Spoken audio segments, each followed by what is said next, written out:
السلام عليكم ورحمة الله وبركاته. أبنائي وبناتي تلاميذ الصف السادس الابتدائي. هنبدأ إن شاء الله من النهاردة في شرح مجموعة قطع إعرابية، بحيث تبقى أنت متمكن من الإعراب ولديك قدرة عقلية على فهم الإعراب. القطعة بتقول اقرأ ثم أجب. على فكرة كلمة اقرأ ثم أجب دي لها معنى كبير جدا، يعني معناها أنك تقرأ الفقرة مرة واثنين وثلاثة وأربعة وأكتر من كده، ثم بعد كده تبدأ تجاوب. طيب، القطعة بتقول إيه؟ أخي الإنسان في كل مكان، تواضع لأخيك الإنسان ولا تتكبر عليه، فالتكبر صفة ذميمة تفسد العلاقات بين الناس، كما أن الله سبحانه وتعالى لا يحب المتكبرين. أما التواضع فينتج عنه الحب والمودة بين البشر، وبه تزول الأحقاد ويصبح المجتمع قويا مترابطا. تعال كده نعرف مع بعض. أول حاجة كلمة مكان، إيه اللي جاب لي كلمة مكان؟ كلمة كل. واحنا عارفين في قاعدة خدناها في الحلقات القناة إن كلمة كل يأتي بعدها مضاف إليه. يبقى كلمة كل بقت إيه دي هنا؟ مكان، بقت مضاف إليه مجرور بالكسرة. طيب نخش على الجملة اللي فيها إعراب تاني. فالتكبر صفة ذميمة. أنا بتكلم عن مين؟ عن التكبر. صفة ذميمة تعمل إيه الصفة دي؟ تفسد. يبقى مين اللي هتفسد؟ الصفة دي. يبقى تفسد ده فعل مضارع مرفوع بالضمة، والفاعل يعود اللي هو الصفة. يبقى الفاعل ضمير مستتر تقديره هي. تفسد هي مين؟ العلاقات. يبقى العلاقات مفعول به منصوب بالكسرة بين الناس، كما أن الله سبحانه وتعالى لا يحب المتكبرين. أما التواضع فينتج عنه الحب. ينتج ادي فعل مضارع مرفوع بالضمه، عنه خبيها شويه كده، نحط ايدينا عليها ونقرا الجمله تاني. ينتج عنه الحب، لا هنشيل كلمه عنه، يبقى ينتج الحب. يبقى الحب بقت ايه؟ اهو الاحساس اهو.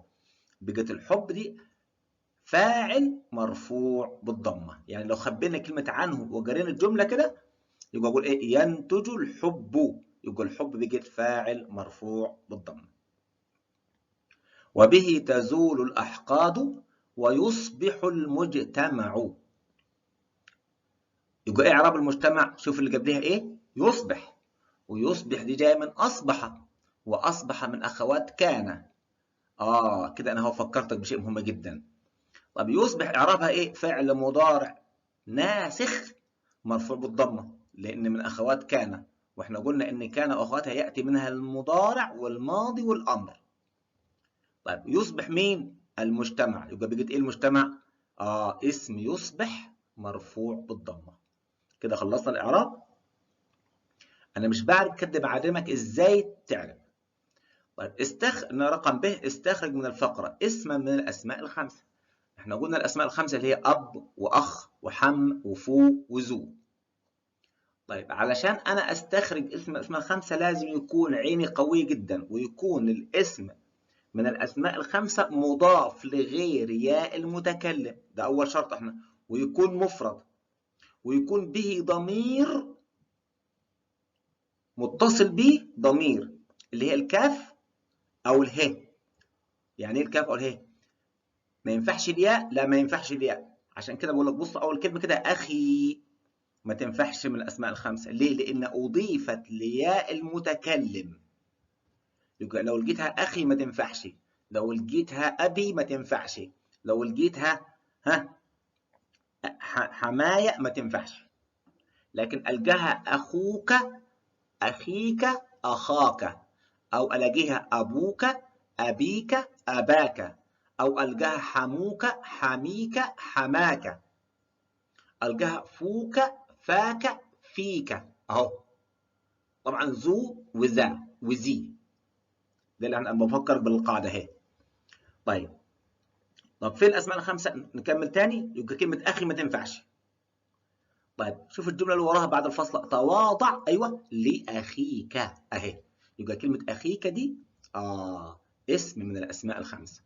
طب عايز خبر لحرف ناسخ، عايز خبر لحرف ناسخ وبين نوعه. ادور الاول على الحرف الناسخ وبعد كده احدد اسمه فين، وبعد كده اقول الخبر بتاعه اهو. تعالى كده شوف السطر الثاني، كما ان اهي، ان وان وكأن وليت ولعل ولكن، ادي اللي هو الحروف الناسخه. ان وان وكأن وليت ولعل ولكن، ادي الحروف الناسخه. طيب ادي احنا اول حاجه حطينا ايدنا على مين؟ على الحرف الناسخ. طب فين اسم الحرف الناسخ؟ كلمه الله، لفظ الجلاله الله. طب فين خبر ان؟ شوف كده، اوعى تقول لي سبحانه وتعالى، اقول لك لا، دي اسمها جمله اعتراضيه اللي بين شرطتين، اسمها جمله اعتراضيه مالكاش دعوه بيها خالص دي. ان الله ماله؟ لو انا شلتها مش هتاثر في الجمله. ان الله لا يحب المتكبرين. يبقى فين الخبر؟ ايوه، لا يحب المتكبرين، وده خبر جمله فعليه. طيب عايز خبر لفعل ناسخ. ذاكرة القوية شغال معاي. يصبح اهو اخر كلمة في الجملة او في السطر الثاني، يصبح. هذه من اخوات كان، فعل ناسخ، المجتمع اسمها، فين خبرها؟ قويا، زي الفل كده. يبقى فين الخبر تاني؟ خبر فعل ناسخ قويا، نوعه مفرد، قويا. وارجعوا الحلقات كان واخواتها في القناة حتى يسعدكم ان شاء الله. طيب رقم 4 عايز اسلوب امر. اسلوب امر يا اخواننا، يا حضرات، يا ابنائي الاعزاء، اسلوب امر مش فعل امر. اسلوب الامر يشمل فعل الامر لغايه الفصله، يعني جمله كامله. طب فينها دي؟ شوفوا الجمله الثانيه كده، تواضع لاخيك الانسان، ده اسمه اسلوب امر. لكن لو قلت تواضع بس، ده فعل امر. يبقى هناك فرق بين فعل الامر واسلوب الامر. طيب اسلوب نهي، يعني انا بنهيك عن الشيء، يعني بمنعك مني. طب فين الجمله اللي فيها منع؟ في السطر الاول هتلاقي ايه؟ لا تتكبر، لا تتكبر عليه. خلاص كده؟ طيب السؤال رقم ج بيقول ايه؟ صوب الخطأ في الجمل الآتية. إن فوك ينطق بالصدق. طب ما انت خدت إن بتنصب، وكلمة فو دي جاية مرفوعة، يبقى نخليها ايه؟ إن فاك. طب ليه؟ لأن الأسماء الخمسة ترفع بالواو وتنصب بالألف وتجر بالياء. طب بما إن كلمة إن بتنصب، يبقى ما تنفعش إن فوك، وما تجي إيه؟ إن فاك ينطق بالصدق. طيب شاهدت أبيك في معرض الكتاب. أنا اللي شاهدت.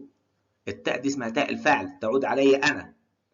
طب ما ينفعش، يبقى المفروض كلمة أباك تبقى منصوبة بالألف، ما تبقاش بالياء. فأقول إيه؟ شاهدت أباك، لأنها بقت مفعول به منصوب بالألف. طيب حماك ذا خلق كريم. لا ما تنفعش حماك ذا خلق كريم، لأن حماك جت في أول الجملة تبقى مبتدأ، والأسماء الخمسة لما تيجي مبتدأ تبقى مرفوعة بالواو، يبقى حموك. وكلمة ذا هنا ما تنفعش برضه، لأن تبقى خبر ليها، تبقى ذو، تبقى حماك ذو خلق كريم. آخر سؤال بيقول إيه؟ المعلم المخلص يحبه تلاميذه. اجعل الجملة السابقة للجمع بنوعيه، يعني جمع مذكر وجمع مؤنث. طيب يلا كده، أيوه، تبقى المعلمون، ما تبقاش المعلمين. المعلمون المخلصون يحبهم تلاميذهم. طب وجمع مؤنث؟ يبقى المعلمات المخلصات يحبهن تلاميذهن. هذه كده أنا كل يوم كده هنزلكم قطعة عربية تدربوا عليها. نستودعكم الله، والسلام عليكم ورحمة الله وبركاته. كان معكم دكتور فراج الشريف.